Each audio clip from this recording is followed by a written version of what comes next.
नमस्कार, न्यूज 18 के इस डिजिटल प्लेटफॉर्म पर आपका बहुत स्वागत है। आपके साथ मैं हूं जास्मिन शर्मा। ईरान और इजराइल के बीच छिड़ी जंग का आज 8वां दिन है।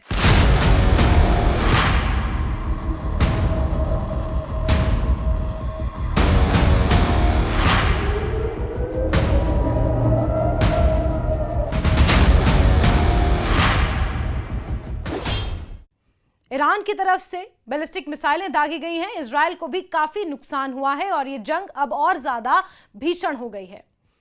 युद्ध के 8वें दिन ईरान ने इजराइल पर बड़ा हमला किया है। ईरान के परमाणु ठिकाने अरक पर आईडीएफ के हमले के बाद ईरान ने इजराइल के दक्षिणी शहर बीरशेबा स्थित सोरोका मेडिकल सेंटर पर भी हमला किया और इस हमले से अस्पताल को बहुत ज्यादा नुकसान पहुंचा है। अस्पताल कॉम्प्लेक्स से काला धुआं उठता हुआ देखा गया और ईरान के मिसाइल हमलों में तेल अवीव के निकट कई और भी रेजिडेंशियल बिल्डिंग्स को नुकसान पहुंचा है। ईरान ने इजराइल पर फिर बैलिस्टिक मिसाइल दागी है और माइक्रोसॉफ्ट की बिल्डिंग को नुकसान पहुंचा है। माइक्रोसॉफ्ट की बिल्डिंग पूरी तरह धुआं नजर आ रही है। ईरान के हमले में इजराइल के बीरशेबा में भयानक आग लगी है। खबर अभी मिली है कि इजराइल के नेवेगा रेगिस्तान में मौजूद नावाटिम एयरबेस पर भी रॉकेट से ईरान ने हमला किया है। ईरान की ओर से यह रॉकेट हमला किया गया है और युद्ध का आज 8वां दिन है, लेकिन जंग और ज्यादा खतरनाक मोड़ पर पहुंच चुकी है। ईरान के पश्चिमी हिस्से में इजराइल ने बड़ी एयर स्ट्राइक की थी। इजराइल की डिफेंस फोर्स का यह दावा है कि हमला ईरान की बैलिस्टिक मिसाइल ढांचे और ईरान के सैनिकों को निशाना बनाकर किया गया था, लेकिन ईरान भी पीछे हटने वाला नहीं है। ईरान भी लगातार बैलिस्टिक मिसाइलों से इजराइल को धूल चटा रहा है। इस ऑपरेशन में इजरायली एयरफोर्स के लगभग 20 फाइटर जेट्स शामिल थे। इजराइल के दावे के मुताबिक इस हमले के दौरान ड्रोन से उन ट्रकों को भी निशाना बनाया गया जिनके लिए मिसाइलों को लॉन्चिंग साइट तक ले जाया जा रहा था। इजराइल और ईरान के बीच 7वें दिन लड़ाई काफी घमासान हो गई और 8वें दिन तक कंटिन्यू है। मिसाइल, ड्रोन, हवाई हमलों से दोनों देशों की जमीन थर्रा रही है। हर तरफ चीख पुकार है, लोगों की जानें जा रही हैं, लोग जख्मी भी हो रहे हैं। गुरुवार को यानी बीते कल इजराइल के मिसाइल हमले में ईरान के 200 से ज्यादा लोग जख्मी हुए। शुक्रवार को यानी कि आज इजराइल ने ईरान के एक भारी जल संयंत्र पर यानी कि एक भारी वाटर प्लांट पर भी हमला किया। बताया जा रहा है कि ये वाटर प्लांट उसके परमाणु कार्यक्रम से जुड़ा था। इजराइल के हमले से ईरान में तबाही जरूर मची है, लेकिन ईरान चुप बैठने वाला नहीं है। इजराइल ने ईरान के परमाणु ठिकानों अरक को भी निशाना बनाया है। यह ईरान के लिए एक बड़ी चोट है। वहीं ईरान ने भी इसका भरपूर बदला इजराइल से लिया है। माइक्रोसॉफ्ट की बिल्डिंग को आज सुबह बैलिस्टिक मिसाइल से तबाह किया गया। एक एयरबेस पर भी निशाना साधा गया। युद्ध के 8वें दिन ईरान ने इजराइल को बुरी तरह से दहला दिया है।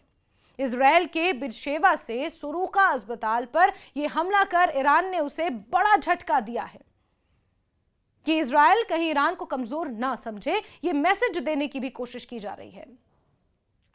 ईरान के मिसाइल हमले में अस्पताल को बहुत नुकसान पहुंचा है। माइक्रोसॉफ्ट की बिल्डिंग को बहुत ज्यादा नुकसान पहुंचा है।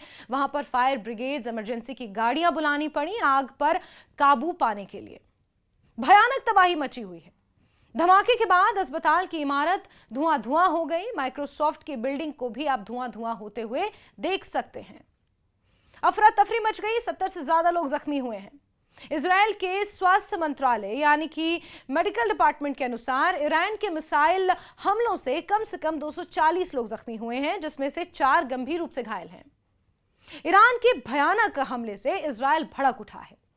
दक्षिणी इजराइल का एक मुख्य अस्पताल पूरी तरह से टूट चुका है और तेल अवीव के निकट कई और रेजिडेंशियल बिल्डिंग्स को भी भारी नुकसान से इजराइल गुस्से में है। इजराइल के रक्षा मंत्री ने गुरुवार को ईरान के सर्वोच्च नेता को धमकी तक दे डाली है।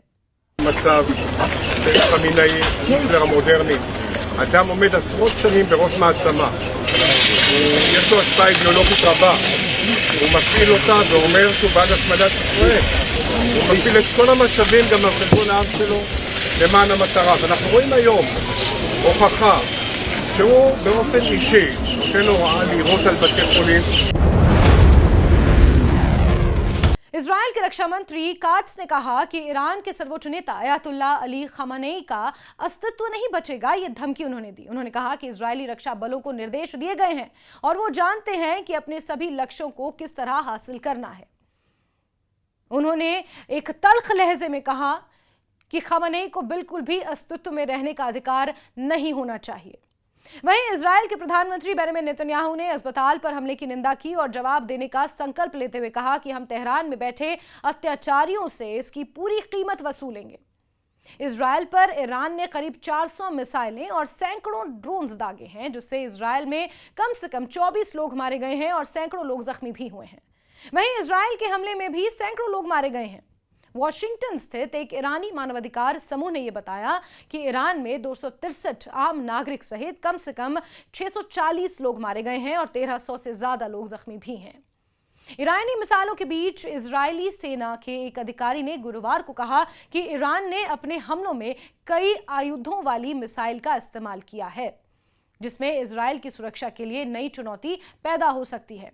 यानी कि इजराइल अगर ये समझकर बैठा है कि वो सबसे शक्तिशाली है, उसके ऊपर अमेरिका का हाथ है, तो ईरान को भी कम नहीं समझा जा सकता। ईरान ने भी अपनी तैयारी पूरी कर रखी है। ईरान की कई मिसाइलें इजराइल की आयरन डोम को चुनौती दे रही हैं। इजराइल की सबसे मजबूत आयरन डोम जैसी हवाई रक्षा प्रणाली के लिए बहुत बड़ी चुनौती बनकर पैदा हो रही हैं ईरान की मिसाइलें। और अब जिस तरह से खबर ये निकल कर आई है कि ईरान ने भी हमले करने शुरू कर दिए और इस तरह के हमले जिससे सीधे इजराइल को चोट लग रही है, जहां अस्पताल पर निशाना, माइक्रोसॉफ्ट की बिल्डिंग पर निशाना, कई लोगों के जख्मी होने की जो खबरें मिल रही हैं। साथ ही साथ खबर ये भी कि ईरान के हमले में इजराइल के बर्शीबा में आग को बुझाना मुश्किल हो गया था। साथ ही साथ नेवेगा रेगिस्तान में मौजूद नवटिम एयरबेस पर भी रॉकेट से हमला करना शुरू कर दिया है। इजराइल इससे कहीं ना कहीं भड़क उठा है। हालांकि अमेरिका का सीधा साथ इजराइल को है। इंतजार ये किया जा रहा है कि राष्ट्रपति डोनाल्ड ट्रंप कब सीधे डायरेक्टली इस युद्ध में कूदते हैं, जिस बात का जिक्र इजराइल कर चुका है। लेकिन ईरान भी पीछे हटने को नहीं है। लेकिन अब जो खबर निकल कर आ रही है उसके मुताबिक राष्ट्रपति डोनाल्ड ट्रंप ने यह भी कहा कि हम 2 हफ्ते का और वक्त ईरान को देना चाहते हैं। इस तरह की भी अटकलें हैं, इस तरह की भी खबरें हैं।